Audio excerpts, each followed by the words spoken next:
Hey everybody, welcome back to the channel. Early morning, very cold out here, October the 3rd. We've got some rain and snow and everything else, some serious snow coming here later this afternoon and on into the week. So we got one last lightning run to do with the silver truck. I just finished hooking the small two-wheel trailer up behind it. I found a Farmall H rear end that has hopefully some much quieter transmission gears in it than the ones that are in my H. It's about 2 to 2.5 hours southwest of here, so we're gonna make one last run with the silver truck, go down and get it hauled home today before the roads get all salty and the poor truck has to hide under the lean-to for another 6 months. So we gotta get rolling.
We got it loaded up.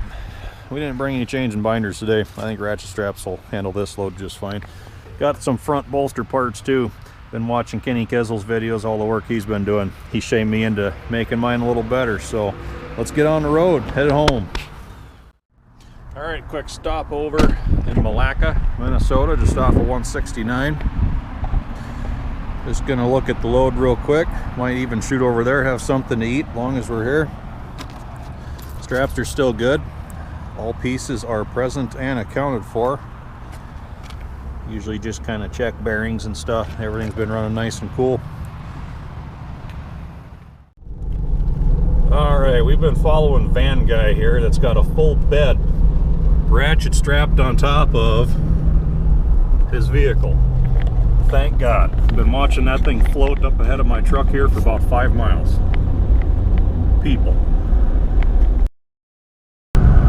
Luckily they pulled over for us. Convoy number 2 of precarious trailer loads. I don't even know what this guy's got, but he's starting to wobble pretty good.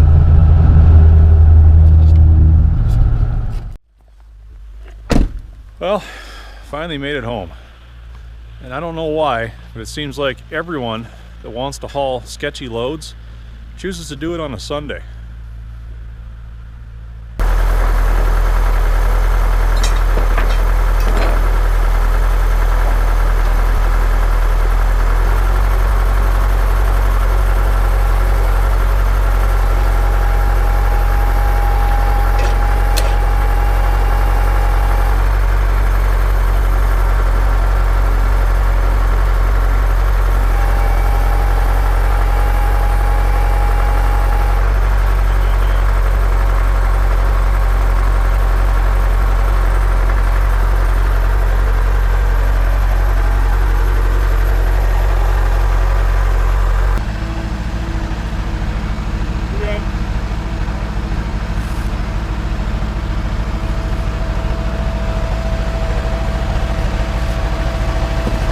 And just like that, cue the Kubota to want to go into regen mode as soon as I turn the camera on and blow all kinds of smoke all over the shot.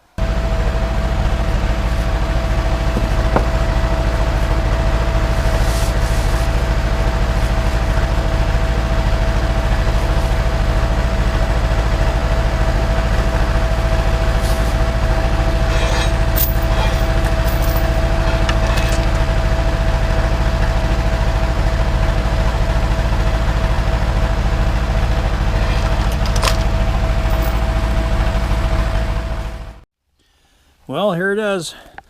Complete rear end, axles, bowl gears, transmission gears, which is mainly what I really need. And feels like everything is present and accounted for in there.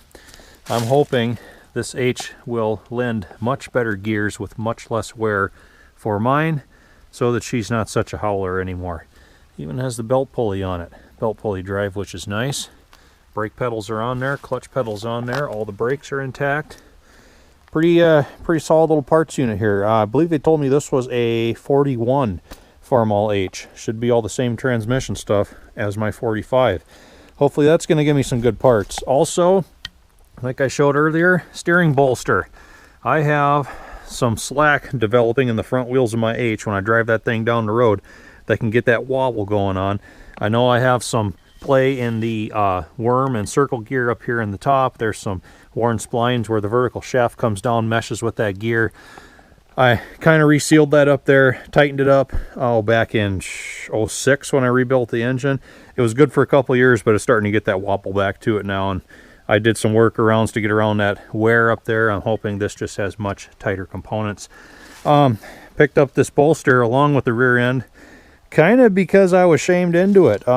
You got Kenny Kizzle on YouTube here. He's currently doing his 42 Farmall H Memorial project, and honestly, he kind of shamed me into it. He just recently redid the whole bolster for his. Has a really good breakdown on rebushing everything, resealing everything. I mean, he really did it. He did it right. He did everything that it needed. Back when I did mine, I had just rebuilt the engine. I was kind of running short on tractor funds at the time. So my whole bolster just kind of got a reseal and kind of a work around tightening up. Didn't quite do the whole job. But speaking of Kenny, let's go up to the shop up there. I got a story to tell you.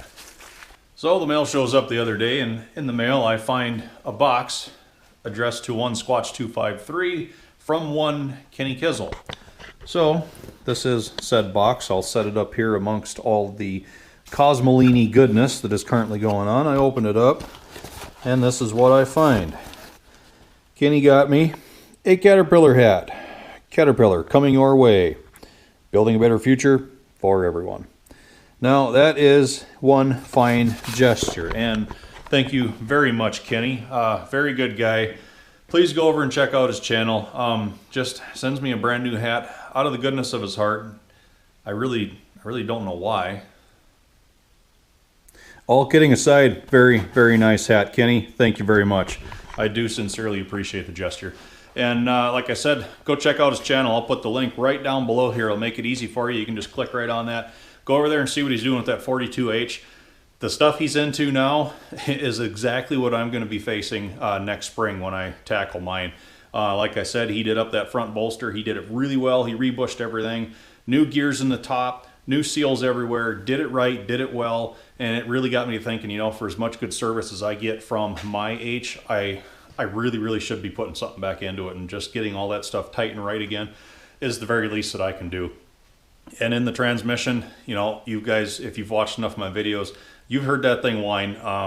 About 3 years ago, I ended up putting new bearings in that whole transmission and rear end of my H because I had some of the input ones had failed, and the gears and the shafts had started running a little bit off their axis. Trouble is, they'd ran loose for enough time that it put some really nasty wear on the drive faces of those gear teeth in there. And when I put new bearings in there and returned everything to the proper axis, it made that whine exponentially worse. So basically, my transmission gears, first through fourth, are just war. They whine and howl. I know everything in the ring and pinion's right. The bolt gears are right, because when I put it in fifth gear, road gear, it bypasses everything in the transmission. You're just driving ring and pinion, bowl gears, and out to the wheels, and she gets whisper quiet. But first through fourth will make you deaf if you don't have muffs on. So I'm hoping that H rear end down there that I hauled today has got better gears in it than what I have in mind. And like I said, that project's not going to get started this fall. It's going to wait probably till early spring, but I definitely need to do something with it before I put it into another full summer of service. So anyway, if you want to see what lies in store for me in my future with that H rear end of mine, go over and check out Kenny's channel right now. He's currently doing the transmission / rear end on his H, that 42 Memorial project. And he was just going to kind of do a reseal. You know, didn't think anything was really wrong, but like most of the things that I also work on, you get into it and you see one thing and that leads you to another, and we'll just say, long story short, he's got that entire rear end housing gutted. I mean, you pretty much can't get it any further down than what he's got it right now. And I don't wish ill will upon anyone, but it is refreshing to see someone else have to get waist deep into a project that they thought they were only going to have to scratch a surface on. It happens to me all the time. So, really good guy. Click on the link, support his channel. And, you know, I don't watch a lot of YouTube. I'm usually busy out here in the shop, and I really don't, you know, do a lot of viewing myself. But his channel is one of the few that when I have a few spare minutes, I'll go and see what he's been up to, because it's some really good stuff. And that Memorial Project's a really good cause. So hope to see you guys over in Kenny's channel. Hope to see you back here again too. Thanks for tagging along on the adventure today, guys. I need to get back to work. A little bit of bonus footage for you guys here. We only got home with that H rear end about 3 hours ago, and you can see we just barely beat the snow. But we did it. Glad we got that hauled before this stuff started coming down.